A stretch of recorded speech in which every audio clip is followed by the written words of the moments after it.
Okay, hello. Welcome to Angus Chang Podcast, episode 9. It's July 27, 2026. It's my mom's birthday. Did I get her a present? No, I did not. That's maybe I'll buy her something. But usually I don't. Usually I buy her like a book or something, but then her eyesight's getting worse. So she likes Kindle books better. But like how do you buy somebody a Kindle book? I guess it is probably possible actually. How to buy Kindle book for mom. Anyway, what's been going on? This is a pretty good week. Um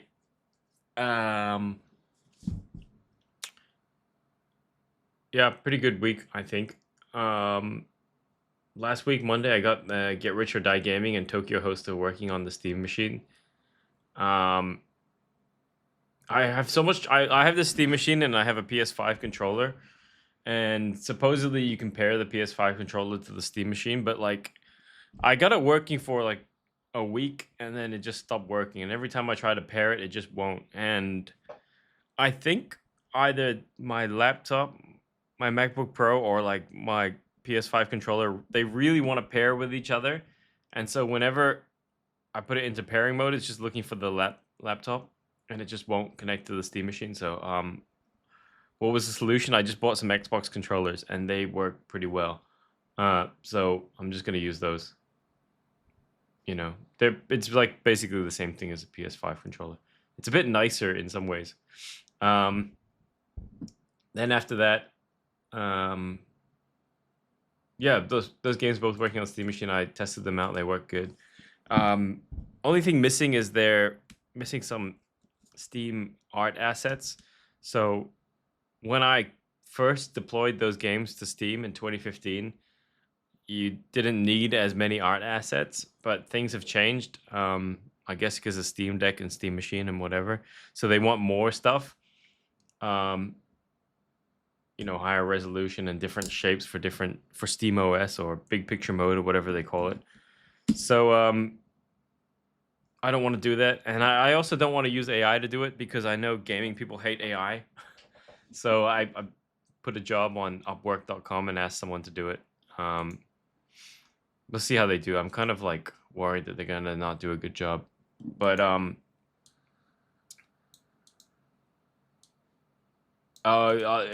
we went to look at a place in Tin Hao, Tai Hang. It was actually pretty good. Like my friend lives in that building. It was like the top floor of the building, and it has a roof as well. It's pretty expensive, but actually I really like the place. It's a duplex, so like top floor is like the master bedroom, bottom floor is like the other rooms and kitchen and stuff. So I really like the place. There's like two downsides. One is it's the lift for the building is really slow, and I hate that. Like I used to like 2 years ago, I lived in a building. I think I lived on the 20th floor, and the lift was like just incredibly slow, and there was only two lifts for the building, so it's just you waste so much time waiting for the lift. I used to have to go out to the lobby, like I would like go out to the lobby, press the lift, go like do something for like 1 or 2 minutes, and then go back and catch the lift. It was like that bad. So I really hate it when a building has a slow lift, and like if you live on the 44th floor, like you're just gonna be waiting a really long time for the lift. And the lift's small as well, so like you're just gonna be in this lift with loads of other people, just feeling claustrophobic. So I guess if the lift was faster, I would like, and if it wasn't the 44th floor, like I'm not very superstitious, but I don't think it's a great idea living on the 44th floor. It's kind of funny. I saw like listings for that place, so I looked up that building, and then I saw like there's I don't know how many blocks there are, but there's two top floor apartments available, and I'm actually there's probably I don't know, there's probably 4 or 6 top floor apartments. So yeah, I guess people don't like living that high up, and it's expensive. And I think, oh yeah, another thing was like it was raining the day before, and there was like water leaking into the house. So like yeah, the apartment looks like it leaks, which is not too bad if you're renting. Like you're not gonna have to deal with like the damage to the apartment, but it is annoying to live in a house that has water dripping in it. That's something my dad always said, like, don't get the top floor. He said the best one is like the one just below the top floor. Or my mom said that, my dad said that, and maybe he never said it. So, um, we looked at another place across the road. It was like there were two in that building. It's funny, like the guy showed it to us, and he was like, "Oh yeah, this is good because it's like owned by a big landlord, like a professional landlord." And it's like, how the fuck is that good? I hate professional landlords. Like, it's good in some ways. It's good, like, I guess they repair stuff quickly, but it's bad in like one time I was like a week late on the rent, and the guy sent me like a bill for interest because I was a week late. I was like, come on, man, this is ridiculous. And yeah, another time I just completely forgot to pay like February, and then I paid like March, April, May. Like I just forgot 1 month, and I was paying like the other month, and then they sent me some interest payment, and I was like, why don't you just call me and tell me I missed the month? Like why is it a letter? It's just kind of I don't know. And then the other thing is when the lease ends, they like will raise the rent, and then they have like a really good idea of like what people will accept. Um, so like they're just gonna raise it like, I don't know, 10 to 20% at the end of the term, and it's annoying. The nice thing about having like a sleepy grandma landlord is when the lease expires, often they just forget, or they just say like, let's roll it again. Because they're too lazy to like find another tenant. So I don't like having professional land. Also, the place was like really run down. So like the photos, the place looks good, but then when I go look at the place, like all the fixtures were like kind of dirty and like worn out.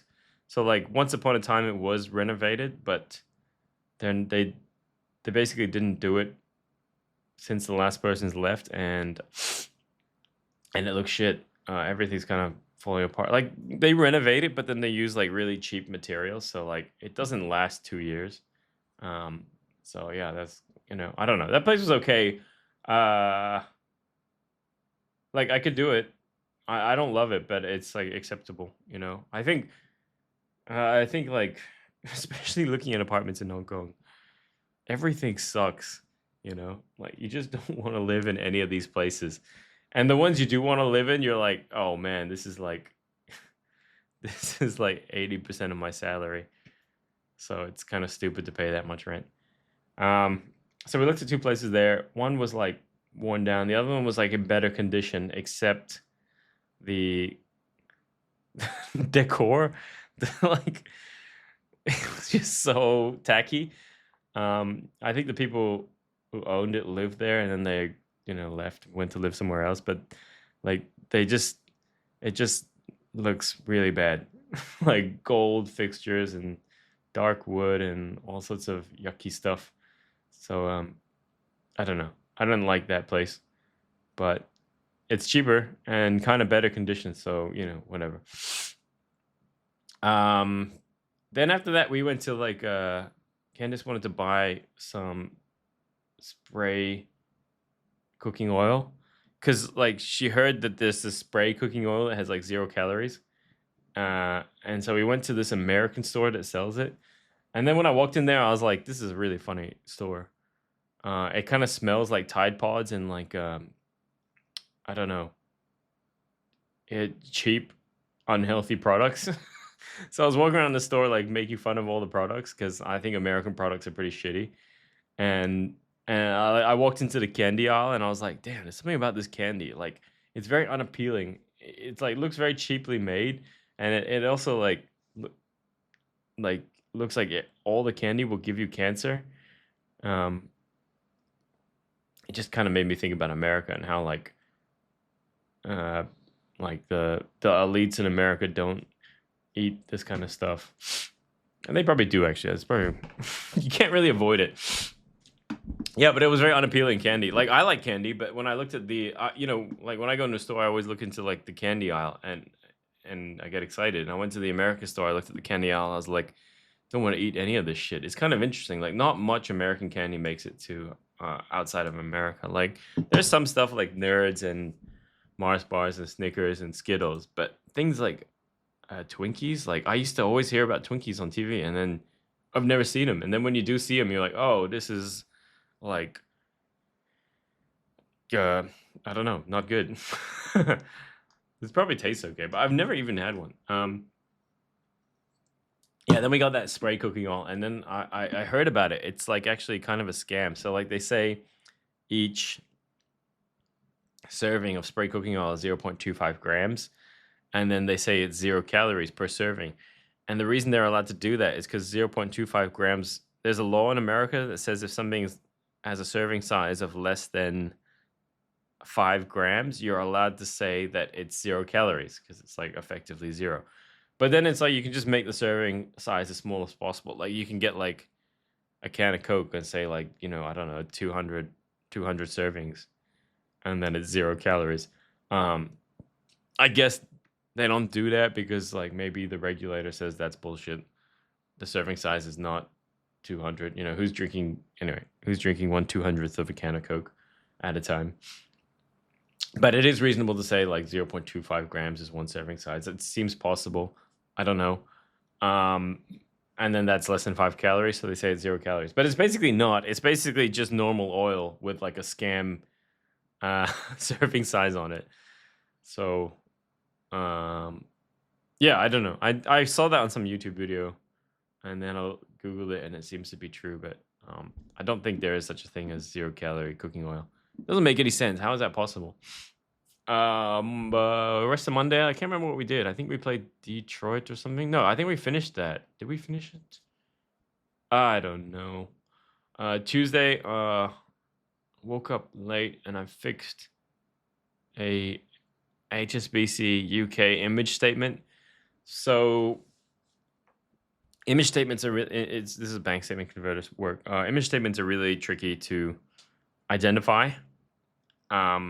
The whole key to my bank statement conversion app is I identify the statement and I say, oh, this is like HSBC Hong Kong statement number 1, So I give it like a text identifier, and then I run special rules for that identifier. So the insight is like you actually can.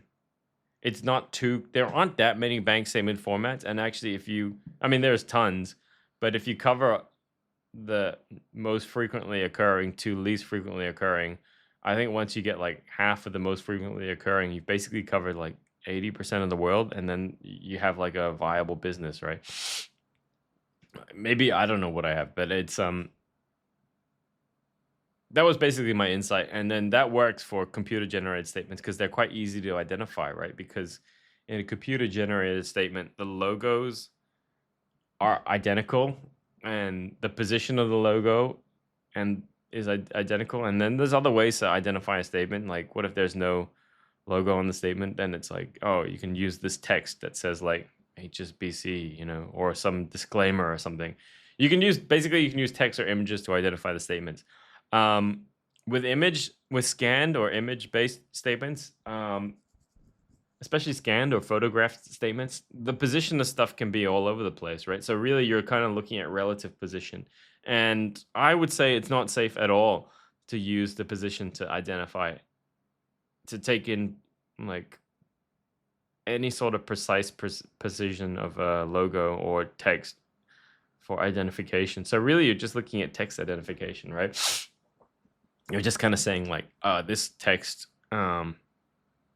appears on the page, or this series of text. Maybe it's like the header of a statement.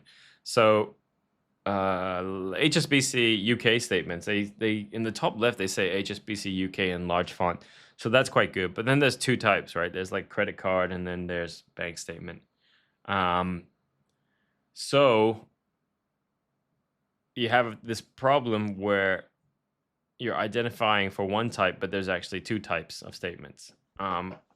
So the way I solved it is I like created sub identifier. So I say like, okay, it's HSBC UK, and then after you've ascertained that, you look further into the PDF for a better a better document type or a better identifier. So you don't want to do that for. You want to look. You want the identifiers to be like as loose and fast as possible, because at some point you might like have 1,000, and you don't really want to be, or thousands, and you don't really want to be like looking throughout the PDF for thousands of different identifiers. It's just, potentially a problem later on. So you might say like, oh, this, because I see this text in the first 10 elements, which says HSBC UK, then I know it's one of these two, and then it's safe to look for these headers, which could be anywhere in the document. So it's kind of a performance thing. I could just straight away look for headers. It's probably okay, but I think this sub-identifying strategy, this two-part identification strategy, or multi-part identification strategy, is going to be needed in the future, and so I did it for these HSBC UK statements. And then I just made another configuration for the HSBC UK credit card statement, and that was pretty good. That seemed to work. And then I sent it to the customer, and they seemed happy. It's interesting. Yes, I went for like a 4.8 km walk. I think after this podcast, I'm going to do a 4.8 km run. I'm just thinking I should get back to walking and running. It's been raining a lot, and it's also been really hot, so I just don't really want to be outside. But today is like, I mean, it's supposed to rain all day, but right now it's not raining, so maybe I can sneak out and do a run. I fixed another issue with First National Bank statements. It's the same thing, actually. It was like a identification problem. So like there's one logo that's for credit card and bank statement. And so it was like an ambiguous identifier problem. So what did I do? I said, if you see this logo, then it's First National Bank X. And if you resolve to First National Bank X, then you need to do further resolving. So you say like, look for these headers, basically. It's the same as the image statement, but not an image statement. I got an email from a user saying they wanted me to look at a business proposal. I'll read you the email. I just thought it was funny. Say, hi Angus, hope you're doing well. It's for you, and the file is basically, they asked me to like click a link to look at this business proposal, and I was like, no, I don't want to do that. I said, what is this? I don't know what you're talking about. And then they replied, hi Angus, hope you're doing well. It's for you, and the file is safe to open. It's a document containing a proposal that we want you to review. Alternatively, you may access it by copying the highlighted link and pasting it into your browser. And then I replied, I said, this sounds really suspicious. And they did not reply, so I'm like, okay, it's probably a phishing attack of some sort. So I didn't click it. It's it's phishing. Someone was recently phished. I can't remember who it was, but it's like nobody has figured out how to solve phishing attacks, and they work so well, and they're just getting better and better.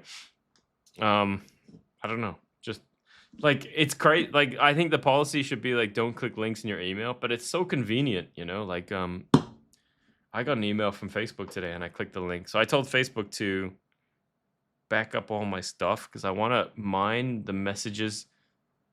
What did I say? I send myself messages on Facebook, usually it's like joke ideas, but sometimes it's like to-do list type stuff.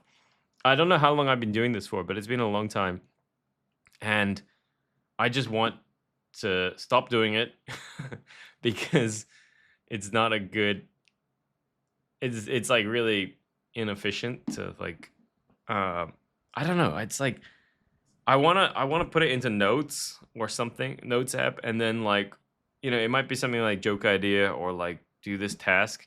And I want to just clear it so I know like there's nothing pending. But when it's like just in Facebook Messenger, there's probably tons of stuff I've missed, and they're like good ideas or whatever. So I want to stop doing it. And the reason I downloaded on my Facebook history is so that I can read the messages to myself and then just like go through them all and like handle the ones that need to be handled. It's stuff like video ideas, joke ideas, app ideas, and it's like I just want to put them into like different files on my Google Drive, and then stop messaging myself on Facebook. Yeah, but I did that, and that's I don't know. Facebook gave me everything. It's just tons of stuff. So I'm gonna need to find out where the messages to myself are, and then do it. Wednesday, I looked at apartments online all day, and I messaged lots of agents. I got into a fight with the landlord because they were like, they asked me for proof of income. I was like, I haven't even looked at this place yet. You fucking dickhead. And then I'm like, I don't really want that place. I just got annoyed, and it was pretty stupid. So I got into a stupid fight with the landlord. Even I'm like, okay, I'm not renting this place. And then I went to the Not Too Sweet open mic. Was that good? Yeah, that was good actually. It was good. It's been like a few weeks where not many people have attended, but this time there was good attendance, like comics and audience. Oh yeah, there was some guy who, I think he was second, and he he sat down. He got on stage, sat down, and he was like, "Yeah, I don't have anything prepared. I just want to like get more used to facing crowds, so that's why I'm doing this." And then everyone in the audience got really mad at him, like immediately. They started heckling him and asking him questions, and they're saying like, "Tell a joke, tell a joke." That was pretty funny. Like for me, okay, I don't love that, but if it's like the first or second time, okay, fine. Like nobody's gonna let you keep doing that forever. You gotta start actually, even though it's an open mic, you gotta start actually like doing jokes. But I wasn't pissed off about it. I was like, it was kind of entertaining. The funny thing was Jimmy was hosting, and Jimmy wasn't timing the sets. He was like, "Oh, I'll just, the comics can time themselves." I was like, "No, Jimmy, you cannot let the comics time themselves. They'll just, if the audience is good, they'll just go on forever." So that guy went on for, it seems like, more than 5 minutes. And like he probably doesn't even know about the light rule. So like I think a new guy, if they go over, you just have to like pull them off stage, because whatever, they just might not get off stage. If they don't get off stage, pull them off stage. And it's kind of like maybe do that for regular comics as well, but case by case, I guess. And then afterwards was Chris Musney. I haven't seen him for a while. It's good to see him. So Chris was like filming his set, and then he filmed it like, halfway through the previous guy's set. So 2 minutes before he got on stage, 3 minutes before he got, something like that. And Jimmy wasn't timing, so he used the time on Chris Musney's like phone recording to like figure out whether he should get the light. So he gave him the light early, and then Chris got mad, which is pretty funny. And then Chris just refused to get off stage, which is pretty funny. He probably went over as well, but not great. But also, it's kind of Jimmy's fault for not timing properly. Then I did my set, and like I wrote some new jokes, but nothing super funny. I think my set kind of worked, but I didn't record it, which is too bad. It kind of worked. I just like not feeling so good about any of this stuff I said. I just I want to stop using my old jokes and start forcing myself to do new jokes, because I think I've kind of forgotten how to write jokes. Like I know how to write roast jokes. In a way, roast jokes are easier because like they're mean and there's a target and they're short, and it's kind of tolerated. It's kind of okay for them to be short. The format like works for it. But like stand up, just kind of forgotten how to write stand up jokes. I haven't written a good one for a while. I don't know. So yeah, I don't know. Maybe today I'll do some joke writing as well. There's a mic tonight. Maybe I'll go on Monday or Wednesday this week. I haven't got anything else. I think Monday and Wednesday this week, there's mics, and then basically the next thing I'm doing is the roast against Mo next Saturday. So what, like 13 days time? No. 12 days time. Uh, and then the rest of the show was pretty good. Rest of the mic was pretty good, I think.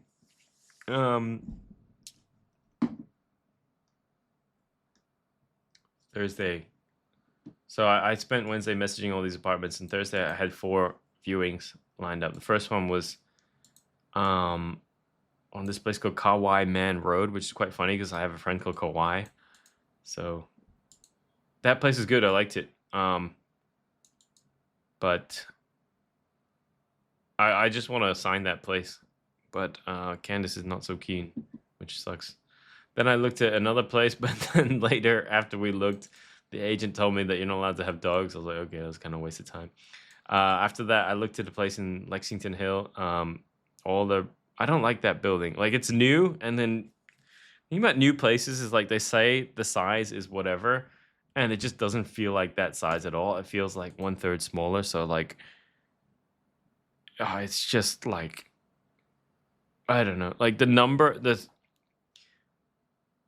the size of apartments in Hong Kong, the square footage is like, you know, it matters, but also like I've been in places with like my current place has like I don't know how big it is, but I've been to people's places that are bigger and they feel way smaller because like the space used like it's something like in 1999 or something or some cutoff day they figured out some scam to inflate apartment sizes, and the thing is like anything built after that it just has a bullshit size, you know.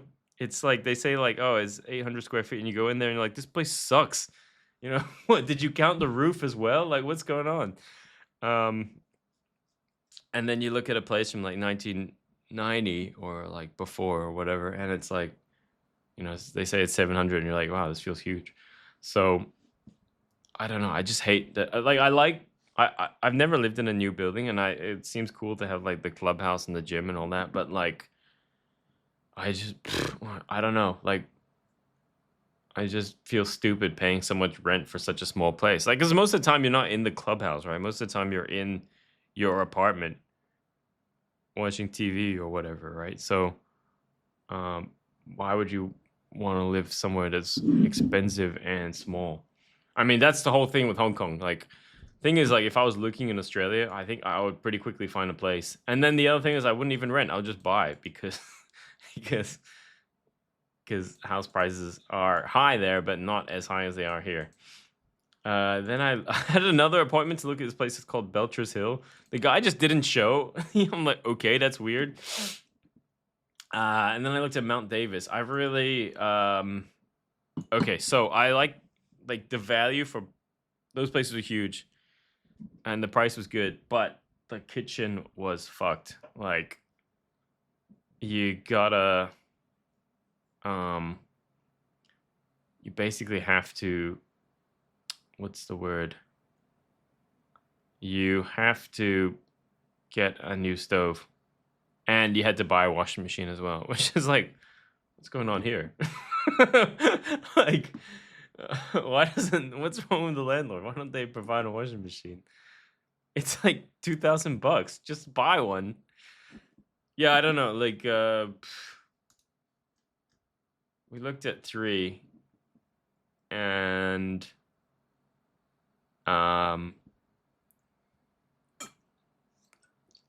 yeah, I Mount Davis is kind of inconvenient, but yeah, to be honest, I don't really want to live there. It's like I like to leave the house and go to the shops, and like you can't really do that if you're in Mount Davis. You have to leave the house and catch a bus to the shops. So like you'll probably be getting grocery deliveries all the time. So a bit annoying. Friday, I looked at the sale, and the tenant was in the place, so I didn't really look too much, but it looked okay. Although it's even further than the Kauai Man Road place, and Candace didn't like that. A tenant told me it's like really noisy because of the construction, so it was kind of funny. It's funny he told me because he's like, he's probably mad at the landlord or whatever, so he's trying to not help the landlord fill the place. Then I went to the office, did some work there. I don't know what I was working. Oh yeah, I got one of my unreleased X and A games running on monogame thanks to Claude Code. So I was at the office. I bought another Xbox controller so that Candice and I can play local multiplayer games. But then I couldn't find anything good local multiplayer besides Overcooked. That looks pretty cool. I got my F1 visual novel game working on monogame. And then I was playing through it and I was like, this game sucks. Like, it's half done or maybe 30% done. Like, there's assets in their story and there's lots of missing assets as well. But there's like a lot of the assets are there. But what's the word? The story's bad, poorly written. Art assets are pretty good, but there's so much copyright violation or trademark violations in that game. Like, imagine, like, I think if I put that game up for submission on the Xbox Indie Store, it would have probably failed certification, and I'd probably have to do lots of edits so that certain trademarks weren't recognized. And to be honest, I probably would have got through it. Like, it's not that hard to change. But there's even stuff like Bernie Eccleston is in that game, and like, okay, Bernie's probably never gonna play it or know about it, but if he did, he'd probably kick my ass. Like, I don't think he wants to be in the game, so it's just stupid. Like, I was looking at the script and I was like, this is not very good. So I'm glad I didn't release it. Like, I was doing that game and then halfway through I had an idea for Girlfriend Plus, and I pitched the idea to Hubert, and Hubert liked the idea, so we did that instead. So I just put it on the shelf and did that, and yeah, it's good that we did that because it was a much more promising idea. Yeah, that's the other thing. Like, people don't like visual novels that much, So like, if I did make it, it probably would have made like $2,000, and then you like make $2,000 and you risk million. I don't know, multiple. I don't know what would happen. Probably would have just gotten taken down, like DCMA or DMCA or whatever it's called. Yeah, but anyway, Saturday oh yeah, I was doing something cool. So there's this Monzo statement. Monzo is a fintech company in the UK, and they have PDF bank statements or PDF statements. It's basically a virtual bank or whatever you want to call it. So they have PDFs, and then the problem with them is, there's lots of problem with their statements, which make it tricky for me to process. But one problem is their logo is vector based, so it's made out of lines and curves. Which is like a nice way to make a logo. I think it looks much better, and it's much smaller as well. So kudos to them for that. But it's hard for me to identify. Like, I didn't have a way to identify vector-based graphics. And the other thing is their logo moves around on the page. So like, vector graphics are made up of like, from this point to this point, draw a line. From this point to this point, draw a curve with these curve properties. I think they're Bezier curves. I don't know, but it doesn't really matter. I actually, anyway. So it's like lines and curves and rectangles, right? So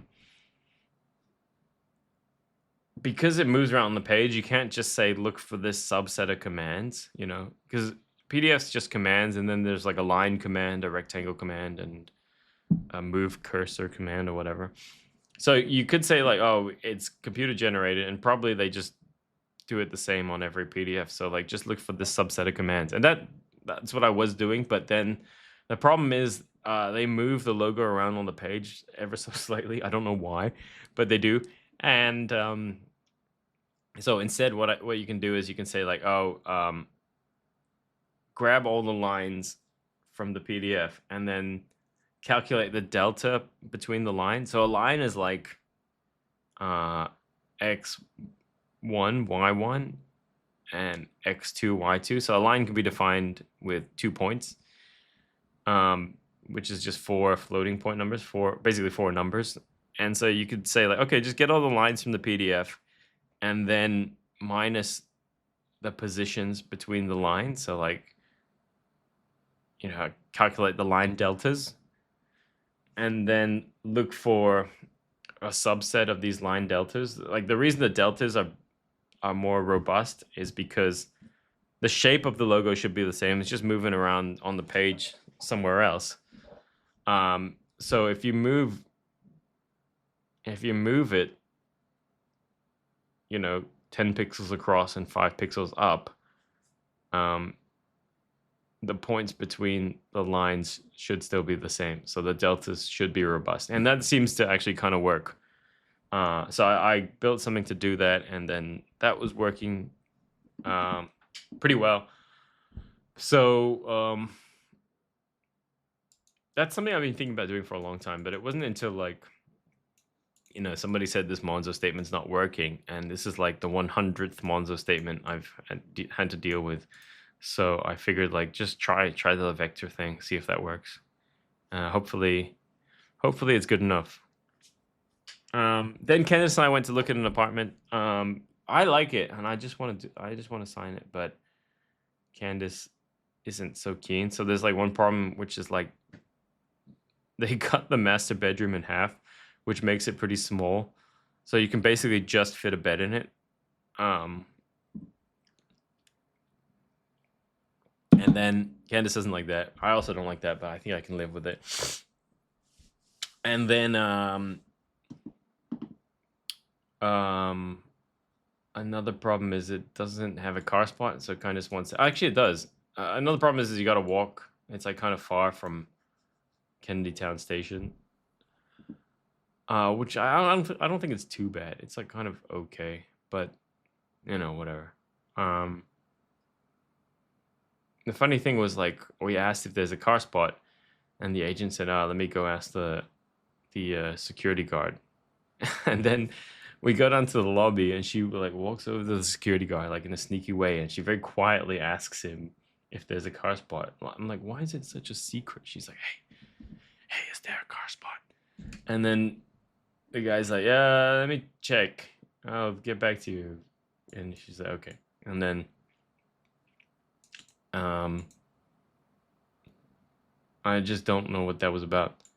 Like, why is it a big secret?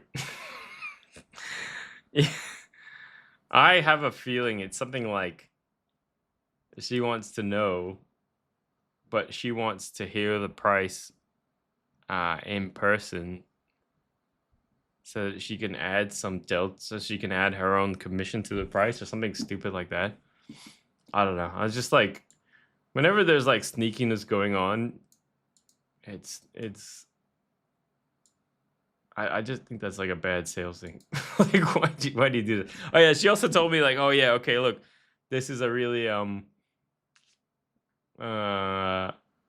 she said something. Look, Angus, if you want this place, don't negotiate on price. Just give them the price they're asking for, because this is gonna be gone really quickly. And I was like, well, I looked at it on Wednesday. It's still not gone. It's Saturday, so like it's not going that quickly. It's like it's also expensive, so like I feel like the higher the price is, the less quickly the place goes. It's one is like the price is high and the value is not amazing. Like if it's really good value for money, yeah, it's probably gonna go quickly, but it's not that good value for money, right? It's like it's maybe even a bit high, for the size. So like Candace doesn't really like it, but if she did, I would just put in I always, whenever you rent a place, just put in a low bid. Like, why would you not? They can say like, you just put in a low bid, and they say, look, they got a higher offer, and like, okay, fine, then I'll put in a higher offer. But if they don't have any other bids, like, why would you not put in a low bid? It makes sense. Who wants to pay more rent? Sunday, it was Saturday. It was like I went over to my dad's house. We watched air crash investigations. We watched this episode where the pilot had like a chunky watch, and the watch made him hit a button by accident, which put the plane into like extra power mode. While, yeah, basically, like, I don't know. I wasn't really paying attention. I've seen that episode before, but basically, they blamed it on the pilot. So too bad for him. It's kind of sad, right? Like, okay, probably it was his fault, but it's like, this guy's dead. He can't defend himself. Went home, watched F1 qualifying. That was...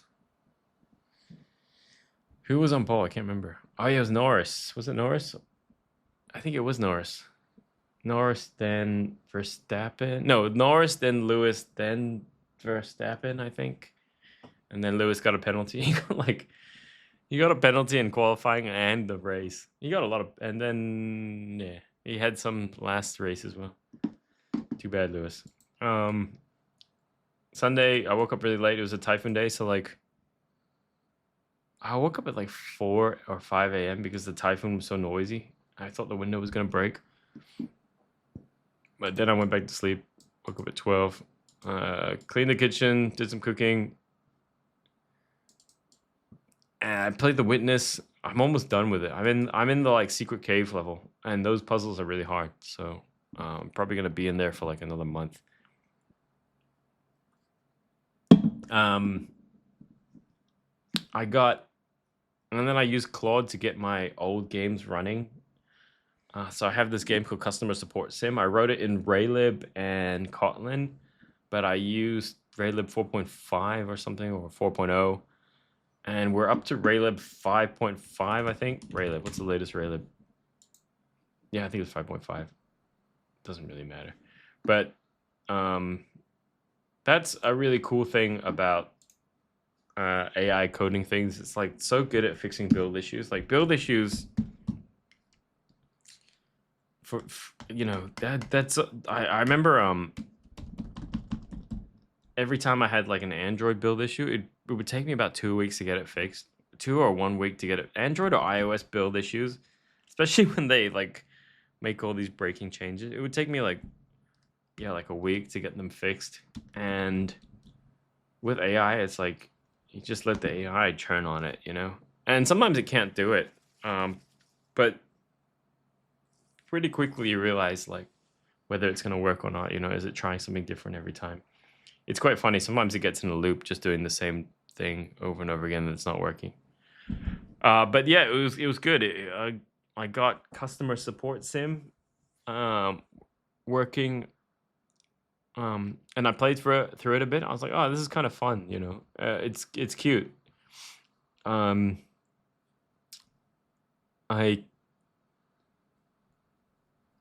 don't have too many ideas for what to do with it, but maybe I will release it. You know, why not? Maybe, I don't know. There's like stuff I can do to make it more fun and to make it look better, I guess, but I think it's okay. I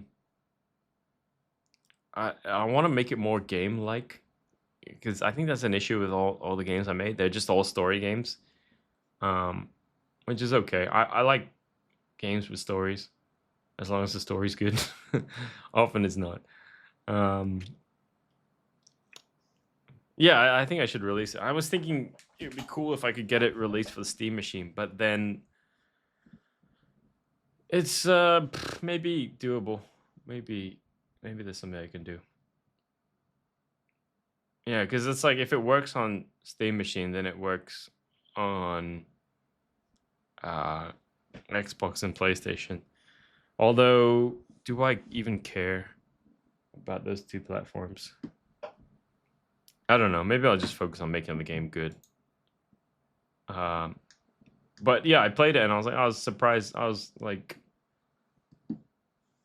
after playing my 2013 game, I was like thinking, damn, I'm such a shit game developer. And then I played this one from 2023 and I was like, okay, this is better.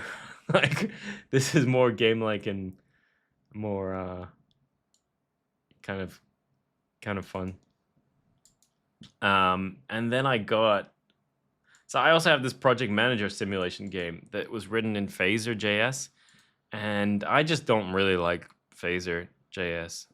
I don't know what it is. I think it's like there's something about coding in a browser and then coding in TypeScript that I don't really like. So I told Claude to port it to Kotlin and raylib, and it started doing it, but it's not done. And then I was like, oh, okay, make one of your famous plans. And then I put it in plan mode. I was like, make a plan to do the port. And then I guess after this pod, I'll tell Claude to execute the plan and see how it goes. But that game was quite cool as well.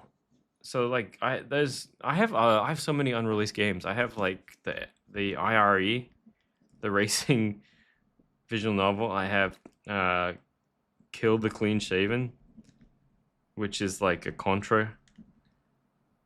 Contra-like game.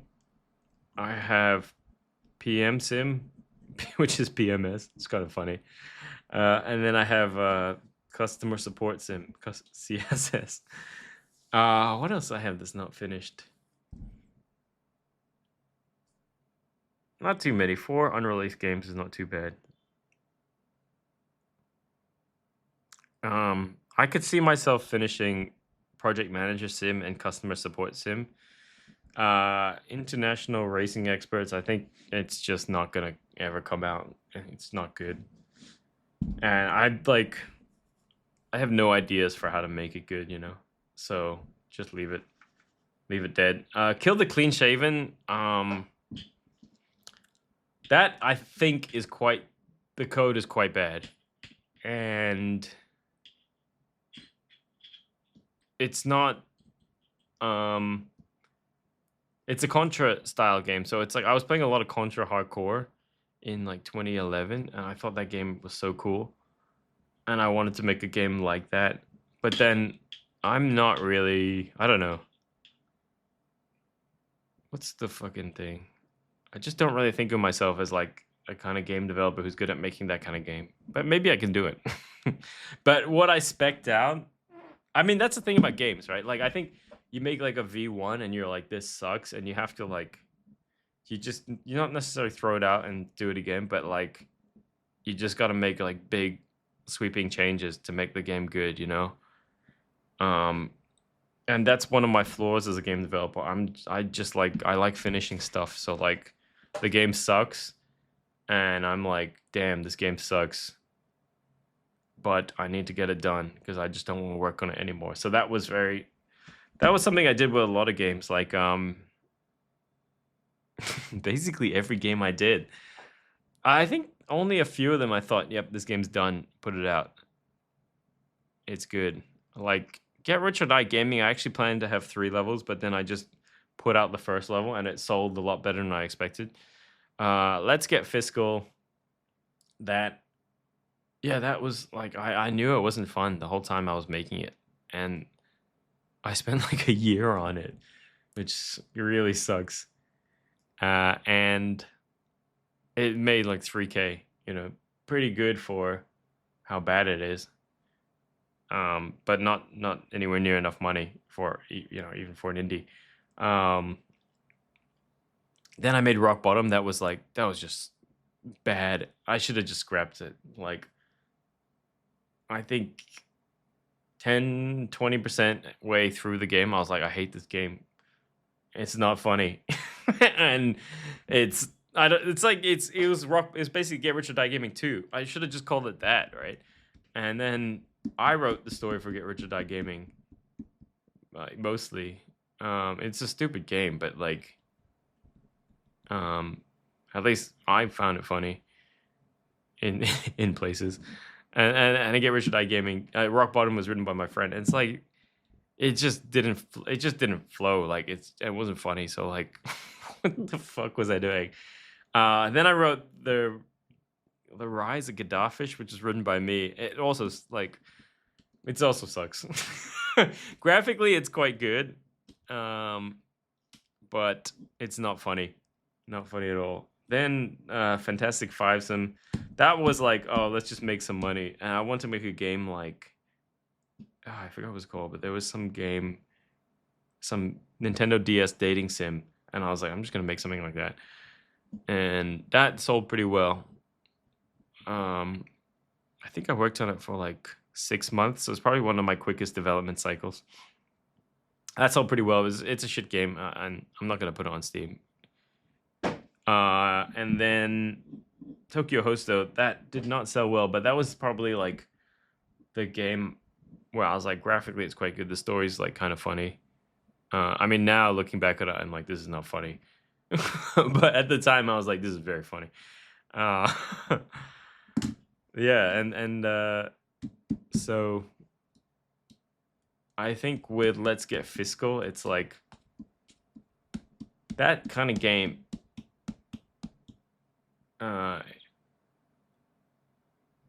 You know, I don't know. You need to like that game was inspired by Streets of Rage, and then when I play Streets of Rage, it's got lots of variety of like scenes. It's got items.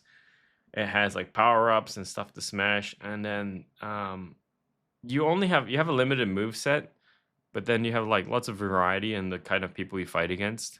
I didn't really have that in Let's Get Fiscal. And then the environments, like in Let's Get Fiscal, you just move right. All you do is move right. There's like no. In Streets of Rage, it's like you move diagonally, you move like up sometimes. Sometimes like some levels where you're just in an elevator, which is kind of weird.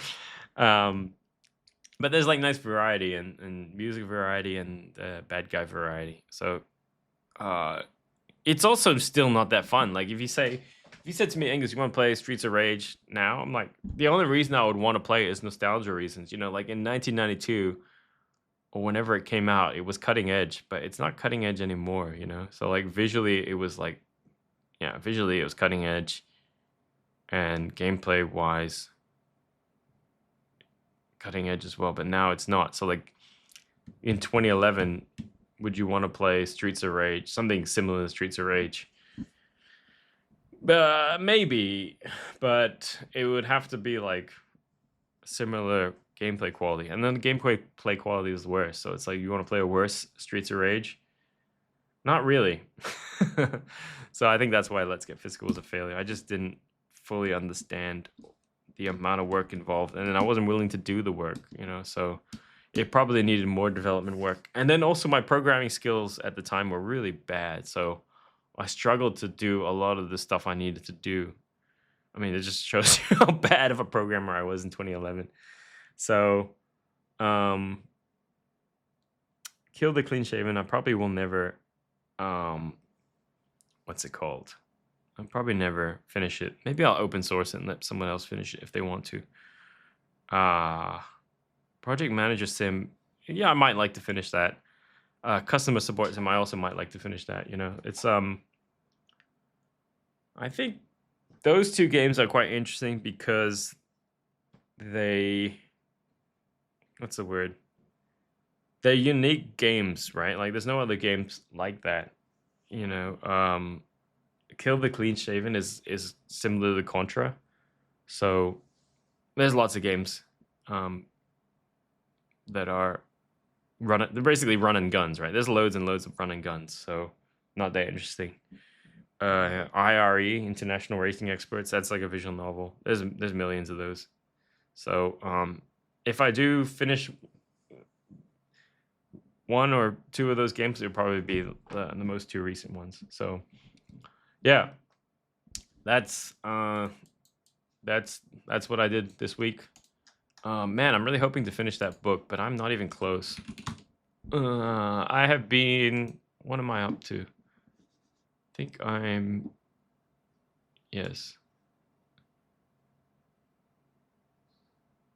25% through. I'm on page 147, and the last page is what? The last page is 452. So I'm 1/3 through. Okay, so I don't know. Maybe I'll finish it in 2 weeks' time, or if I just speed read. But yeah, it's a pretty cool book. I'd like to talk about it. I think me talking about some book I read is a lot more interesting than me talking about the nonsense I did in the previous 7 days. But yeah, that's the podcast. Thank you for listening, and see you next week.